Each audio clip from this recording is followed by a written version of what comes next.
नमस्कार मित्रांनो, स्वागत आहे तुमचं सुबोध जाधव इंग्लिश सोल्युशन या यूट्यूब चॅनलवरती.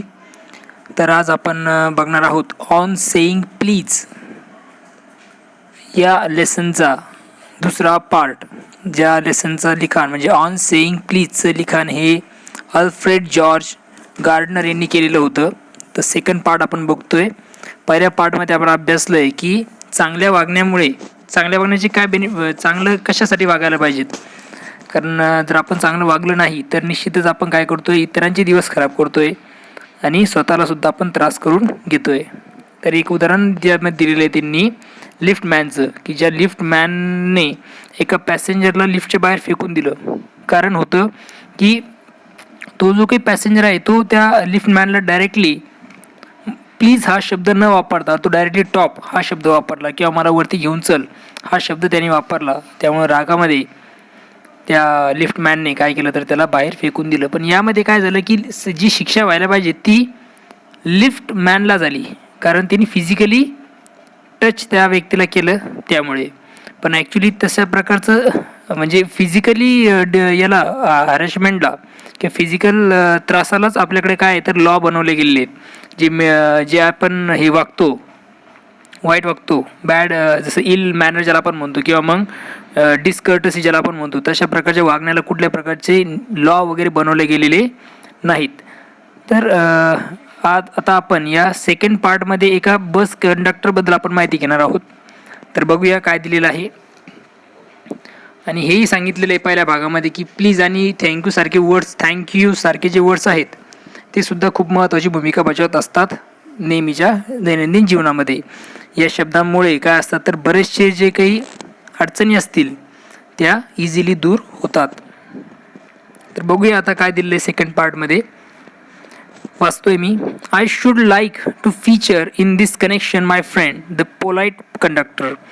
आता मला इच्छा आहे की या कनेक्शनमध्ये माझा मित्र जो पोलाईट बस कंडक्टर आहे त्याबद्दल मला माहिती सांगायची आहे किंवा त्याचं वर्णन मला इथं करायचं आहे. Feature. By this discriminating title, I do not intend to suggest a rebuke to conductors generally. आणि या जे काही डिस्क्रिमिनेटिंग टायटल तुम्हाला वाटतंय म्हणजे भेदभाव दाखवणारं पोलाईट कंडक्टर म्हणजे एखादा पोलाईट कंडक्टर म्हणजे मी असं काही याच्यातून इतर कंडक्टर्सला असा कुठल्या प्रकारचा दोष मला त्यातून द्यायचा नाही आहे. रिब्यूक म्हणजे फटकार लावणं किंवा मग दोष देणं. मला इतर कंडक्टर्सला त्याच्यामध्ये काही त्याची तुलना मला करायची नाही किंवा इतर कंडक्टरला मला काहीतरी ब्लेम करायचं नाही. On the contrary, I am disposed to think that there are few classes of men who come through the ordeal of a very trying calling better than bus conductors do. आता बरेचसे लोक असतात, मला असं वाटतं की बरेचसे लोक आहेत. There are few classes of men, बरेचसे असे वेगवेगळ्या प्रकारचे लोक आहेत who come through the ordeal of a very trying calling better, जे काय करतात तर बऱ्याचशा अडचणी सहन करतात आणि एक चांगला बस कंडक्टर होण्याचा ते प्रयत्न करत असतात किंवा त्यांना कोणीतरी चांगला कंडक्टर म्हणावं यासाठी काय करतात तर प्रयत्न करतात. अशी बरेचशी लोक आहेत. Here and there you will meet an unpleasant specimen who regards the passengers of his natural enemy. जिथे कुठे तुम्ही बघणार यू विल मीट, तुम्हाला बरेचसे असे अनप्लिझंट स्पेसिमन असे खूप नमुने तुम्हाला दिसतील, नाखुश असे नमुने तुम्हाला दिसतील. Who regard the passenger as his natural enemy, जे विचार करतात की जे पॅसेंजर आहेत ते त्यांचे काय आहेत तर नॅचरल एनिमीज आहेत. As a creature whose chief purpose on the bus is to cheat him. आणि ह्या क्रिएचरचा ह्या पॅसेंजरचा काय तर पहिला महत्त्वाचा उद्देशच आहे की या बसवाल्यांना काय करायचं तर चीट करायचं, त्यांना फसवायचं. And who can only be kept reasonably honest by a loud voice and an aggressive manner. And who can be only, आणि त्यांचा असा विचार आहे की या लोकांसोबत या पॅसेंजरसोबत या लोकांसोबत फक्त एकच पद्धत आहे वागण्याची, ती म्हणजे loud noise and aggressive manner, एकदम मोठ्याने बोलणं आणि अग्रेसिव्हली त्यांच्यासोबत बिहेवियर करणं. But this type is rarer than it use to be. पण ह्या टाईपचे लोकसुद्धा खूप कमी आहेत, म्हणजे यांच्यामध्ये सुद्धा खूप जास्त प्रमाणात कमी प्रमाणात आपल्याला दिसून येतील असे वागणारे लोक. I fancy the public owes must to be underground railway company. असं मला असं वाटतंय की जी काही पब्लिक आहे त्यांनी काय केलं आहे तर अंडरग्राऊंड रेल्वे कंपनीचे आभार मानायला हवेत. ओज म्हणजे आभार मानणे. which also runs the buses for insisting on a certain standard of civility in its servants and taking care that standard is observed.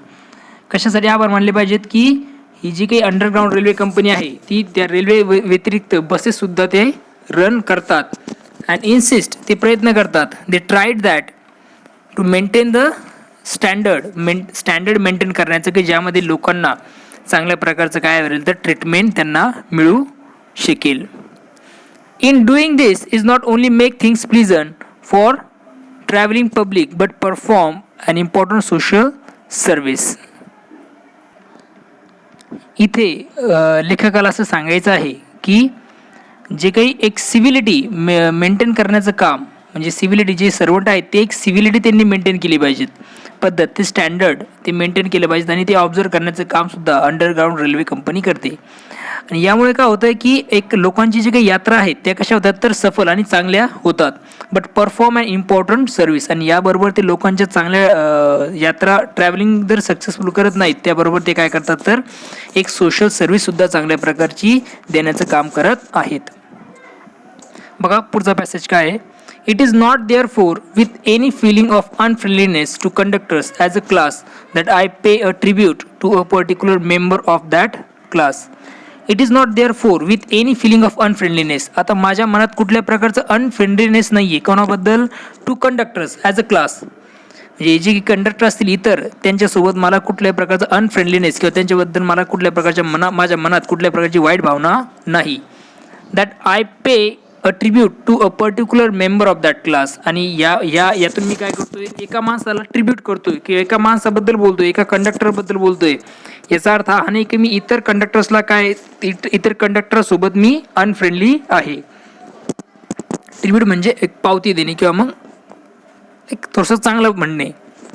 I first became conscious of his existence one day when I jumped onto a bus and found that I had left home without any money in my pocket. आता मला त्याच्यासोबत माझी भेट झाली कधी. I first became conscious मी त्याच्याबद्दल मला पहिल्यांदा माहिती झाली कधी of his existence one day ज्यावेळेस तो ज्या बसमध्ये होता त्या बसमध्ये when I jumped on a bus and found that आणि मी त्या बसमध्ये बसलो आणि मला लक्षात आलं and found that I had left home without any money in my pocket. मी काय केलं आहे तर घरीच पैसे विसरलेलो आहे आणि माझ्या खिशात आता पैसे नाहीत. Everyone has had the experience and knows the feeling the mixed feeling. आता हा एक्सपिरियन्स बऱ्याचशा लोकांना आला होता. And knows the feeling the mixed feeling which the discovery arouses. You are annoyed because you look like a fool at the best and like a knave at the worst. त्याच्यातून तुम्ही काय दिसता तर तुम्ही एक फूल यातून असं केल्यानंतर याचा त्रास तुम्हाला होतो. यू आर अनॉइड तुम्हाला त्याचा त्रास होतो because you look like a fool. तुम्ही काय दिसतात तर एक फूल एक मूर्ख तुम्ही त्यामधून दिसता की तुमची पैसे काय झाला तर घरी विसरलेले आहात याच्यामुळे. And like a naive at the worst आणि एक तुम्ही डिसऑनेस्ट पर्सन आहात किंवा तुम्ही खोटं बोलत आहात. अशा प्रकारे त्यातून इतरांना तशा प्रकारचं इम्प्रेशन हे तुमचं होत असतं. You would not be at all surprised if the conductor eyed you coldly as much as to say, yes, I know that, the stale old track, now then off you get. यामध्ये तुम्हाला कुठल्या प्रकारचं surprise होणार नाही. If the conductor eyed you cold as much as to say, ज्यावेळेस तो तुमच्याकडे एका शांत नजरेने बघतो आणि म्हणतो yes, I know that you that स्टेल ओल्ड टेक्निक. हा मला माहिती आहे की तुझी जी काही शीळ ट्रिक स्टेल म्हणजे शीळ ट्रिक तू काय करतोय तर चालवत आहेस. नाव then off you get and even if the conductor is good fellow and let you down easily you are faced with necessity of going back. आणि तो तुम्हाला काय करतो तर ज्यावेळेस खाली उतरून देतो नाव देन ऑफ यू गेट तुम्ही खाली उतरू शकता. आणि तुम्हाला तो म्हणतोय की आता तुम्ही खाली उतरा. Even if the conductor is a good fellow, जर तो चांगला असेल, and let you down easily, तो तुम्हाला शांतरित्या उतरून देतो. You are faced with the necessity of going back, परंतु अडचण आता इथे सुरू होती की तुम्हाला पुन्हा वापस जावं लागेल. अँड द इनकन्व्हिनियन्स, यातच तुमची काय होते तर खूप अडचण होते. इनकन्व्हिनियन्स म्हणजे परेशानी होणे. परहॅप्स मिसिंग युअर ट्रेन, एखाद्या वेळेस काय परहॅप्स कदाचित तुम्ही तुमची जी ट्रेन आहे ती मिस करू शकता, किंवा मग तुमचं जे एंगेजमेंट म्हणजे काही वर्क असेल ते सुद्धा तुम्ही काय करता तर लॉस्ट करता. बघा तर आता तिसरा जो काही हे पॅरेग्राफ आहे त्यात काय दिलेलं आहे.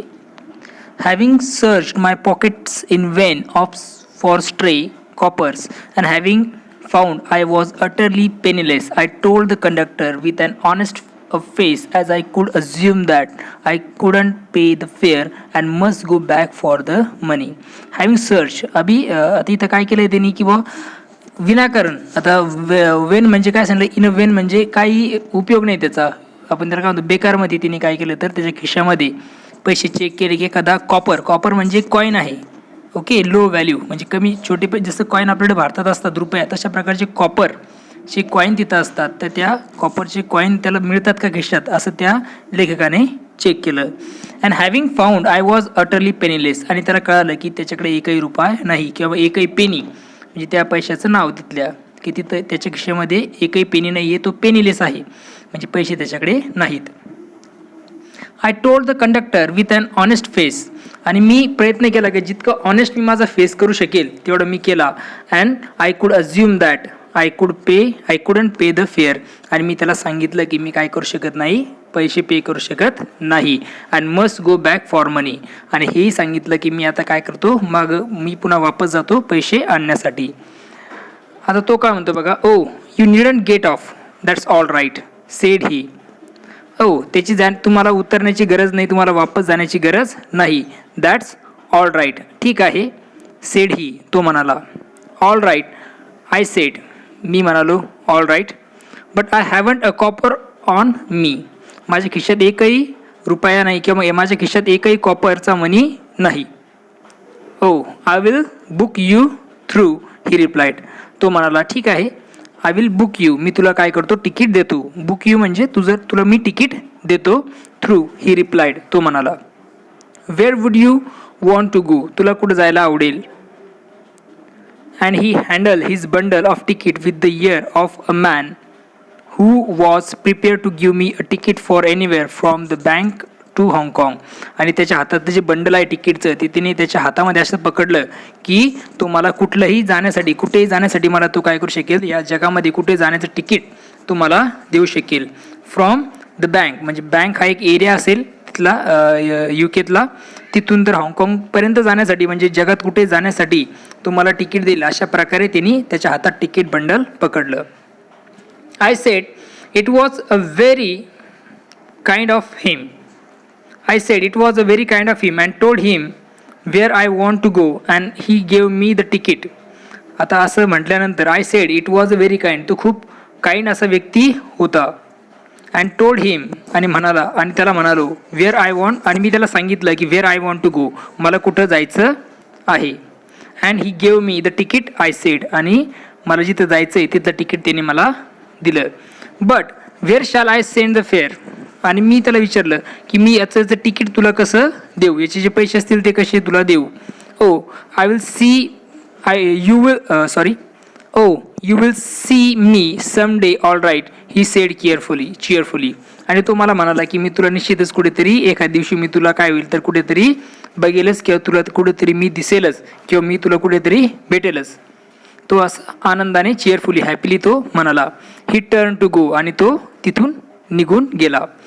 And then, luckily, my fingers, still wandering in the corner of my pockets, lighted a shilling, and the account was square.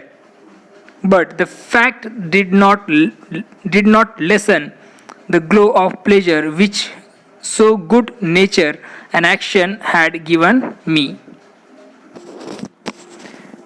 इथे आपल्याला दिसतंय की लकीली म्हणजे आता तो असं म्हटल्यानंतर तो वापस गेल्यानंतर काय होतंय बघा की त्या लेखकाचे जे हात आहेत त्याचे जे बोटं आहेत ते अजूनसुद्धा त्या पॉकेटवरच काय होत होते तर फिरत होते. My pockets lighted on a shilling. Shilling म्हणजे त्या काळातलं एक प्रकारचं चलन आहे. ते चलन त्याला सापडलं. ओके, ते चलन सापडल्यानंतर but the fact that did not lesson the glow of pleasure. आणि ते अकाउंट जे आहे ते त्यांनी काय केलं तर तिथे सेटल करून दिलं. स्क्वेअर्ड म्हणजे ते सेटल केलं, म्हणजे ते पैसे जे शिलिंग आहे ते त्यांनी त्या याला दिले कंडक्टरला, आणि त्याचं जे फेअरचा प्रॉब्लेम आहे तो तिथे सॉल्व्ह झाला. परंतु that fact did not lesson the glow of pleasure. परंतु तो जो आनंद त्याला मिळाला त्या गुड नेचरचा, त्या कंडक्टरचा, तो काही कमी झालेला नव्हता. A few days later, my most sensitive toe was trampled on rather heavily. I sat reading on the top of a bus. एक दिवस काय होतंय तर लेखकाचे अंगुठा टो म्हणजे हा काय होत असतो तर दुखत असतो, कुठेतरी हेवीली त्याला त्रास होत असतो. त्यामुळे तो काय करतो तर त्या बसच्या I sat riding on the top of the bus. तो बसमध्ये त्या बसवर तो बसलेला असतो, टॉप साईडला तो बसलेला असतो. I looked up with some अँगर and more agony and saw my friend a few days later my most sensitive toe was trampled on rather heavily. माझ्या पायावर माझ्या टोवर कोणीतरी काय केलं तर हेविली माझ्या त्या टोवर कोणीतरी पाय दिला. आणि मी काय करत होतो त्यावेळेस तर वाचत होतो on the top of a bus. I looked up with some अँगर अँड मोर ॲगोनी. मी खूप रागाने त्याकडे बघितलं आणि थोडं परेशानीतही मी त्यावेळेस होतो, कारण खूप त्रास त्याच्या पायाला, त्या लेखकाच्या पायाला होत असेल. And saw my friend of a cheerful कॉन्टेनन्स. आणि त्याने बघितलं की तो तर ज्या व्यक्तीने पाय दिला तर तो जो व्यक्ती आहे तोच कंडक्टर आहे ज्याने त्याला कुठेतरी एक चिअरफुल स्माईल त्याच्या चेहऱ्यावर आहे, आणि तोच व्यक्ती तो आहे की ज्याने त्याच्या बोटावर पाय दिला. So sorry sir he said. त्याने क्षमा मागितली. I know these are heavy boots. मला माहिती आहे की हे कसे आहेत तर खूप हेवी बूट्स आहेत. Got em because my own feet get trod on so much and now I am treading on other people's. बघा, म्हणजे आता तो जो कंडक्टर आहे तो म्हणतो की माझंही बोट बऱ्याचशा वेळेस इतरांच्या बूटमुळे काय झालं तर परेशानीत आलं किंवा चिरडलं गेलं. आणि बघा तर मीच आज काय करतोय तर इतरांना काय करतोय तर हीच माझी जी कंटिन्युअस लोकांची पद्धत आहे तीच मी ट्रेंडिंग करतोय आणि इतरांच्या पायावर काय करतोय तर पाय देत आहे. Hope I didn't hurt you. मला अपेक्षा आहे की मी तुम्हाला जास्त त्रास दिला नसावा. He had hurt me but he was so nice about it that I assured him he hadn't. मला खूप त्रास झाला होता परंतु तो इतका छान आणि चांगला होता की त्यामुळे मी त्याला अश्युअर्ड केलं, त्याला मी खात्री दिली की मला कुठलाही त्रास झालेला नव्हता. After this I began to observe him whenever I boarded his bus. आणि यानंतरही मी त्याला काय करायला लागलो तर नेहमी ऑब्झर्व करायला लागलो की ज्यावेळेसही मी त्याच्या बसमध्ये बसेल त्यावेळेस मी त्याला काय करत होतो तर ऑब्झर्व करत होतो. And found a curious pleasure in a constant good nature of his bearing. आणि मला असं निदर्शनात आलं की तो जो आहे तो एक चांगला गुड नेचरच असा व्यक्तीचा आहे किंवा तिचं वागणंच कसं आहे तर खूप गुड नेचर आहे. ही seemed to have an inexhaustible fund of patience and a gift for making his passengers comfortable. तो कसा आहे तर एक इनएक्झॉस्टेबल म्हणजे अनलिमिटेड म्हणजे नॉट टायर्ड, असं टायर्ड होणार नाही. Fund of patience and a gift for making his passengers comfortable. आणि तो त्याच्या पॅसेंजर्सला काय करतो तर खूप पेशंटली वागवतो आणि खूप कम्फर्टेबल तो त्यांच्यासोबत नेहमी त्यांना खूप कम्फर्टेबल तो बनवत असतो. I noticed that if it was raining, he would run up the stairs to give someone the tip that there was room inside. तो नेहमी काय करायचा इनएक्झॉस्टेबल असायचा. पेशंटसाठी तो खूप चांगला. पेशन्स म्हणजे त्याच्याकडे एक गिफ्टेड पेशन्स त्याच्याकडे होतं आणि एक गिफ्ट असल्यासारखा तो पेशन्सला पॅसेंजर्सला काय करायचं तर कम्फर्टेबली ट्रीट करत होता. म्हणजे पॅसेंजरला सुद्धा कम्फर्टेबल त्या बसमध्ये फील व्हायचं. I notice that if it was raining. आणि मी नोटीस केलं की ज्यावेळेस पाऊस सुरू व्हायचा he would run up the stair to give someone the tip. आणि तो पाऊस सुरू झाल्यानंतर फास्टमध्ये वरती जायचा म्हणजे डबल डेकर त्यावेळेस ती बस आहे त्यामुळे तो वरच्या टॉपला जायचा. That there was room inside, आणि सांगायचं की खाली काय आहे तर जागा आहे. With old people he was considered as a son. For जे काही ओल्ड लोक असतील त्यांच्यासाठी एक तो मुलासारखाच तो व्यवहार करायचा, त्यांच्या मुलासारखाच. And with children as a सिटस ॲज अ फादर, आणि जे काही मुलं असतील त्यांच्यासारखा एक केअरिंग एक फादर के जसे वडील काळजी घेतात मुलांची तशा प्रकारे तो त्यांना ट्रीट करत होता. He had evidently a peculiarly warm place in his heart for young people. आणि तो जो काही यंग लोक असतील त्यांच्यासोबत एक वार्म हार्टने खूप चांगल्या पद्धतीने तो वागत होता, किंवा एक चांगलं प्रेम त्याला यंग लोकांबद्दल वाटायचं किंवा तो त्यांना तो द्यायचा. And always indulge in some merry jest with them, आणि त्यांना खूप असे मेरी जेस्ट म्हणजे जोक, असे छान छान जोक तो त्यांना सांगायचा. If he had a blind man on board, it was not enough to set him down safely on the pavement. जर एखादा अंध व्यक्ती त्याच्या बसमध्ये प्रवास करत असेल, बोर्डिंग करत असेल, प्रवास करत असेल, तर इट वॉज नॉट इनफ, हे त्यासाठी पुरेसं नव्हतं की to set him down safely, त्याला पेमेंट म्हणजे फुटपाथवर खाली सोडायचं हे त्याच्यासाठी महत्त्वाचं नव्हतं. इतकंच तो करायचं नाही, तर काय करायचं बघा तो आणखीन. He would call to Bill in front to wait while he took him across the road. त्याजवळ तो काय करायचा तर ड्रायव्हरला सांगायचा की ह्या अंध व्यक्तीला रोड क्रॉस करण्यापर्यंत तू काय कर तर बस थांबव. Or round the corner or otherwise safely on his way, आणि तो त्याला काय करायचा तर त्या अंध व्यक्तीला रोड क्रॉस करून द्यायचा, किंवा मग जिथे त्या अंध व्यक्तीला जायचं आहे त्या प्लेसपर्यंत तू त्या अंध व्यक्तीला काय करायचं तर नेऊन सोडत होता. In short I found that he incredible. थोडक्यात सांगायचं झालं तर मला असं दिसतंय की ही इरॅडिबल such an atmosphere of good temper and kindliness that a journey with him was a lesson in natural courtesy and good manner. असं मला सापडलं की मी असं शोधलं त्याच्यामध्ये की ही irradiated means spread or produce, तो काय तर एक गुड टेम्पर आणि काइंडलीनेसचा तो काय तर एक ती त्याच्यामध्ये ती गुणच ते आहेत, तो स्प्रेड करायचा. कशाला? गुड टेम्पर, चांगलं स्वभाव, आणि काइंडलीनेस म्हणजे कनवाळूपणा, मायाळूपणा त्याच्यामध्ये होता. दॅट अ जर्नी, आणि त्याच्यासोबत जी जर्नी होते with him was a lesson, तो एक लेसन आहे. कशासाठी? Natural courtesy and good manner. एक नॅचरल कर्टसी म्हणजे चांगलं वागणं आहे की नाही, आणि गुड मॅनर हे आपण त्याच्यापासून काय करू शकतो तर शिकू शकतो. तो लेसन आपला त्याच्यापासून मिळणार आहे.